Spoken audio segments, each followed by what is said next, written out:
Salve, torcedor! E depois da primeira derrota no comando do time rubro-negro, no clássico contra o Fluminense, o técnico Felipe Luiz diz que é preciso limpar a cabeça o mais rápido possível para preparar bem a equipe para esse jogo de domingo contra o Corinthians pela Copa do Brasil, né? Que é um jogo vital. Então, confira aí a entrevista coletiva do Felipe Luiz. Felipe, boa noite, Igor Siqueira do Boa UOL. noite. Queria te perguntar em relação ao timing de tudo que aconteceu hoje, considerando a semifinal da Copa do Brasil chegando por aí, o Corinthians lá fazendo 5-2 no Atlético Paranaense, o Flamengo tendo essa atuação, principalmente no segundo tempo. Como é que você avalia isso tudo diante do que vem pela frente, de uma resposta que o time teve depois da data FIFA, que você trabalhou, com as ausências, né, ressalvadas, mas considerando principalmente o jogo de domingo? Sempre é ruim perder, né? Obviamente que eu sabia que um dia eu viria aqui na coletiva com resultado negativo. É triste que tenha sido hoje, num clássico e em umas vésperas aí de uma semifinal de Copa do Brasil. É duro, porém, o futebol te brinda com oportunidades a cada semana para você se superar e recuperar a confiança. Então, temos que limpar a cabeça o antes possível para preparar bem esse jogo de domingo que é vital. Felipe, Raíza Simplício aqui da Gol Brasil. Eu queria saber como é que tem sido o seu trabalho com o Gabriel em relação à questão dos impedimentos, né? Acho que hoje ele ficou vários lances, ele estava impedido, outros jogos também isso aconteceram. Eu queria que você falasse um pouco como é que tem sido esse trabalho, se você tem essa percepção também, como tem sido esse trabalho com ele em relação a isso. Vamos lá. Primeiro, o que eu mais peço para o Gabi é o posicionamento dele, que ele se posicione de um jeito onde seja produtivo, né? Que ele possa conseguir atacar bem os espaços, que é o que ele faz de melhor. Obviamente que cair no impedimento é uma leitura, um timing que às vezes ele não tá tendo, mas para mim é menos pior, né? Às vezes ele ficar impedido do que ele descer para buscar a bola no pé, como eu vi ele fazendo anos anteriores, né? Então, assim, que ele saia esporadicamente, ok, mas que o mais importante é que ele guarde a posição dele, que ele entenda os movimentos que ele tem que fazer. E, obviamente, que um cara que estava bastante tempo sem jogar, esse time não está nas melhores condições, mas que a tendência é que melhore. Felipe, Carlos Eduardo Mansur, Grupo Globo. Uma das mudanças mais nítidas que você está tentando implantar no time é a altura em que joga a linha defensiva, a agressividade com que ela se posiciona, tentando compactar o time. Talvez nesses 3 jogos, hoje você tenha enfrentado o time que mais veio preparado para tentar jogar as costas dessa linha, né? Primeiro com o Marquinhos e o Cauã, depois com o Ganso se aproximando e sobrecarregando ali junto com o Arias, que entrou depois, o Lima vindo do lado esquerdo para dentro, para esse mesmo lado. Esse tem sido... Essa mudança de comportamento com a temporada andando, esse pequeno espaço entre jogos, é um dos grandes desafios e, de alguma maneira, por estágio de processo, não comparando jogos, de alguma maneira isso te remeteu à sua estreia como jogador do Flamengo, quando o Jorge Jesus tentava implantar esse processo, o Flamengo foi à Bahia e teve dificuldade com esse mesmo aspecto do jogo. Ele é muito desafiador de se mudar com a temporada andando? É desafiador, mas para se pressionar é fundamental. E eu assumo a responsabilidade do que aconteceu hoje. Não tivemos o nosso melhor dia na questão de sincronia de linha. E sabia que não ia ser fácil, sabia que eles fazem isso, eles usam muito a tração para jogar na longa. No primeiro tempo a gente controlou bem esse risco, né? No segundo tempo eles acabaram aproveitando algumas falhas nas coberturas, né? Mas é normal, sabe, como eu falei nas outras entrevistas, eu sabia que isso poderia acontecer em algum momento, mas o que realmente me preocuparia seria se o time não criasse, sabe, chances de gol. E o time está criando. Quando você não consegue ser determinante nas duas, isso pesa, né? E hoje o Fluminense foi determinante nas áreas, nós não. E só nos resta trabalhar para tentar melhorar esse lado mais. Repito o que você falou. Essa linha alta durante a temporada eles sabem fazer. E não, só que hoje realmente não foi o nosso melhor dia. Felipe, aqui à sua direita, Rodrigo Cerqueira, TV Globo. O Flamengo tem pela frente agora um jogo decisivo, um clássico nacional. É um jogo que, se o Flamengo não levar gol, ele está classificado pela vantagem que adquiriu em casa.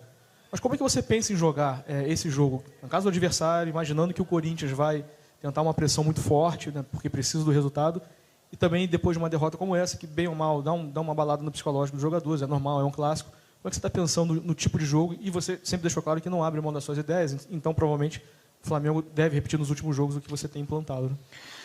Bom, sobre o jogo de domingo, sinceramente nem olhei o Corinthians ainda, só estava essa semana passada na data FIFA olhando o nosso time, nosso modelo de jogo, e essa semana já começamos a preparar o Fluminense, e a partir de amanhã eu vou começar a estudar o Corinthians, ver que possíveis táticas ou mudanças de sistema eles podem apresentar durante o jogo, e nesse jogo em concreto, então, a partir de amanhã eu vou começar a pensar nesse jogo. Hoje, eu digeria a derrota, dói muito mais desse lado aqui que como jogador, e é importante a gente, como eu falei, digerir isso para amanhã poder levantar e preparar bem esse jogo de domingo, mas eu não posso te adiantar nada porque eu não estudei o Corinthians ainda. Felipe, aqui, sua direita, Thiago Lima, do GE. Eu queria te perguntar, Felipe, em relação ao Alcaraz. A gente tem tido informações que ele vem treinando muito bem, vem se destacando nos treinos, mas ele ainda não conseguiu mostrar em campo, né? Hoje também eu achei que ele foi mal. Você acha que o rótulo, por exemplo, de chegar com a maior contratação mais cara, né, da história do clube, pode estar pesando também psicologicamente para ele na hora de mostrar?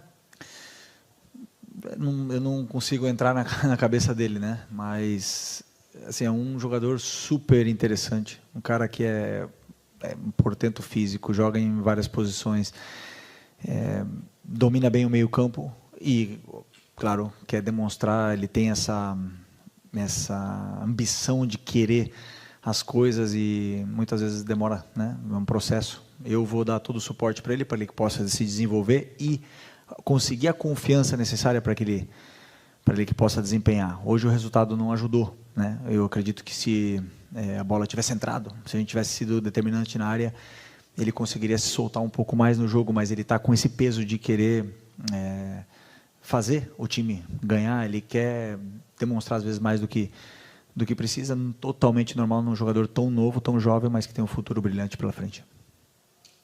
Felipe, boa noite. Boa noite. Guilherme Xavier, da Trivela. Queria unir um pouco as perguntas dos colegas aqui para falar sobre a questão psicológica do Flamengo. Você deu uma entrevista quando o Flamengo foi eliminado para o Olímpia ano passado, na Libertadores, dizendo que o fator mental foi o principal para aquela eliminação. Hoje, aqui no Maracanã, eu vi o Alcaraz e outros jogadores frustrados, claro, com o resultado, com o desempenho. Como agora, como treinador, você acha que dá para recuperar essa confiança e fortalecer esse aspecto mental diante de uma decisão na Copa do Brasil? Primeiro que eu gosto que eles se rebelem, que eles sintam a derrota. Eu gosto que isso que tem que doer, tem que frustrar mesmo. Perder não é bom, né? Se me preocuparia se eu visse um vestiário agora rindo, e não vi. Vi um vestiário machucado, né? Então, e eu falei, eu sou o que mais estou com o coração doendo aqui sobre essa derrota. Mas, como eu falei, para retomar a confiança, o modelo de jogo claro, eles têm que ter claro na cabeça deles o que eles vão fazer, o que eles têm que fazer no campo durante o jogo. E se o resultado e o bom jogo vier, a confiança volta rápido, né? Então, é uma questão de chegar no jogo de domingo da melhor forma para poder vencer. Boa noite, Felipe. Bruno Castanha. Na sua avaliação, o que você acha que foi tão diferente do primeiro tempo, onde o Flamengo foi dominante, criou várias situações, e no segundo tempo não conseguiu criar, foi dominante, tomou 2 gols ali praticamente iguais pelo mesmo lado? E se me permite, sobre o Léo Ortiz, logo que você assumiu, você promoveu a entrada do Léo Ortiz na zaga, né, nesses 2 jogos, foi muito bem. Hoje você traz o Léo Ortiz para volante, volta com o Fabrício Bruno e depois ainda substitui o Léo Ortiz durante o jogo. Queria que você comentasse um pouquinho sobre isso. Obrigado. Vou começar pelo Léo. Okay. O Léo foi... primeiro, como eu falei na outra entrevista, quando a gente venceu, que tem os zagueiros de seleção brasileira, né? Não só o Léo Ortiz e o Fabrício, senão que o Léo Pereira também poderia perfeitamente, e o Davi também já foi muitos anos na seleção brasileira. Então eu tenho os zagueiros de seleção brasileira. E eu imaginei um jogo hoje, quando eu estudei o Fluminense, que uma entrada do Léo na construção me daria uma melhor saída de jogo nessa posição, e eu conseguiria romper a pressão do Fluminense nesse primeiro bloco alto que eles fazem, pelos jogos que a gente estudou, né? Claro que faltou ajustar um pouco mais a posição dele, talvez ele não estava posicionado do jeito que eu gostaria que ele tivesse, e acabou que não deu certo. Como eu falei, a responsabilidade é toda minha, né? Se tivesse, como é que eu falei, se a gente tivesse sido determinante na área, estaríamos falando que tinha dado certo, mas não deu certo, e eu assumo a responsabilidade dessa decisão. O Léo é um jogador fundamental, importantíssimo para mim, como é o Fabrício, e eu quero que eles compitam entre eles, porque é assim que eles vão crescer. E para domingo eu vou ver quem está melhor para começar. O primeiro tempo. Pois é, o primeiro tempo foi um primeiro tempo onde a gente controlou bem o jogo e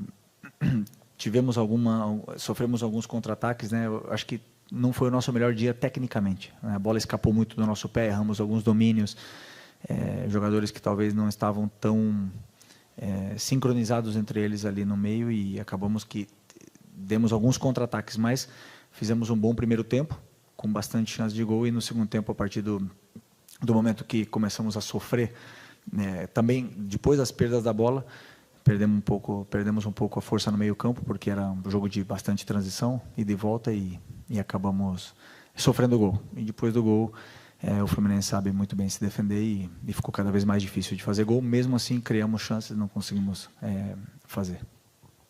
Aqui, Felipe, boa noite. Boa noite. Marcos Martins, do canal Deca SRN. Eu queria te perguntar, o Flamengo vinha de 2 atuações bem qualificadas, assim, o Flamengo conseguindo repetir padrões ofensivos e defensivos, e hoje, como você mesmo falou, as coisas não funcionaram tão bem, em especial no segundo tempo. O Flamengo teve as ausências do Gerson e do De La Cruz, com a Arrascaeta também entrando no segundo tempo já com a desvantagem do placar. Você observou ou observa uma certa dependência do Flamengo, técnica e criativa, desses 3 jogadores, De La Cruz, Gerson e Arrascaeta, para conseguir contribuir mais na criação?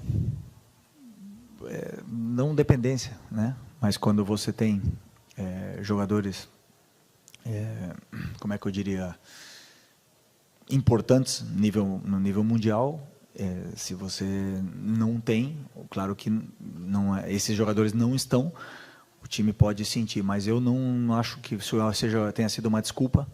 Eu acredito que com o elenco que estava hoje e com os jogadores que estavam hoje no campo, a gente teria todas as condições de ganhar do Fluminense.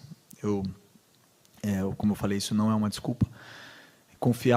Confio plenamente nos jogadores que entraram no campo hoje.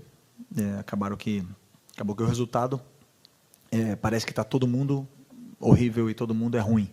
Mas eu sei do que eles são capazes mas, repito, Gerson, Eric, Nico, e todos esses são jogadores internacionais e grandes, e claro que sempre vão fazer falta em qualquer time que eles joguem. Boa noite, Felipe e Vinícius, canal Vini Rubro Negro.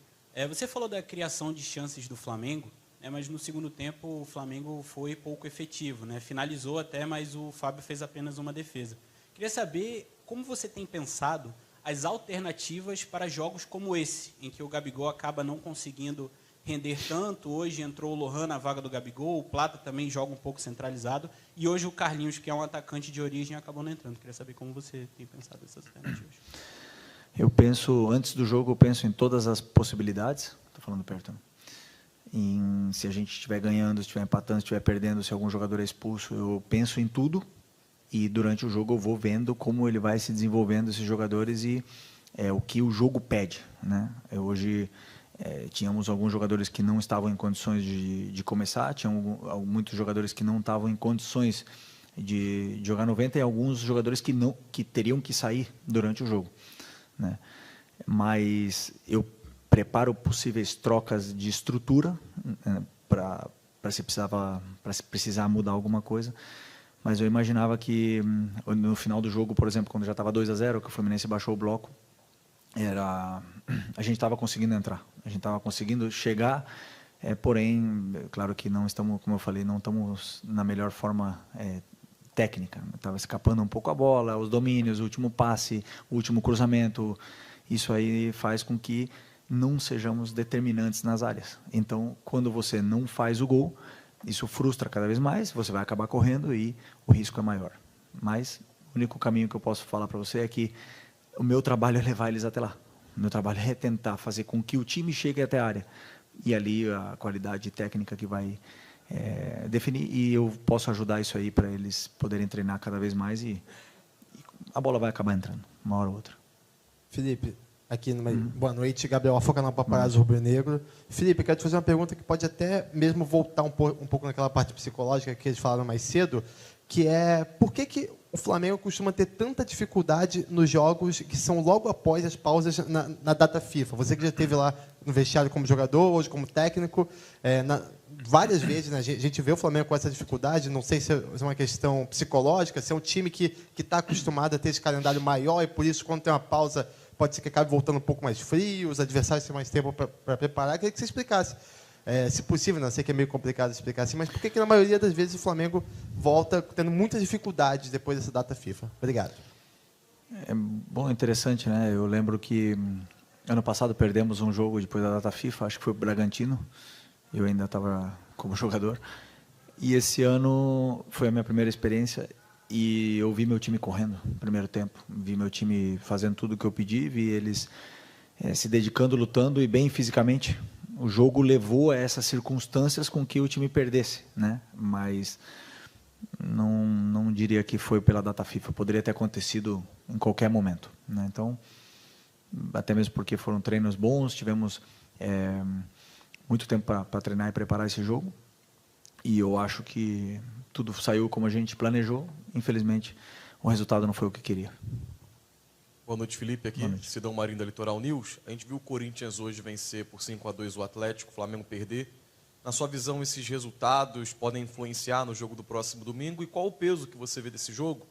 Já que, se o Botafogo amanhã vencer, o título brasileiro fica bem distante. Qual o peso que você vê para a temporada nesse jogo do domingo? Obrigado. Claro que, como eu falei na outra pergunta, né, que é importante sempre tentar vencer. Qualquer jogo, já seja amistoso, jogo de pré-temporada, carioca, o Flamengo sempre entra no campo para vencer.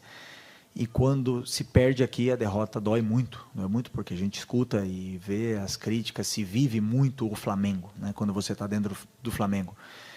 Então, claro que não é o melhor momento para perder um jogo, mas como eu falei na outra pergunta também, o futebol te brinda com uma oportunidade de você sair dessa derrota e ganhar no domingo. E nós vamos para São Paulo para ganhar o jogo. Nós queremos ganhar esse jogo contra o Corinthians. Não vamos para segurar o resultado, não vamos para se defender, vamos para ganhar o jogo.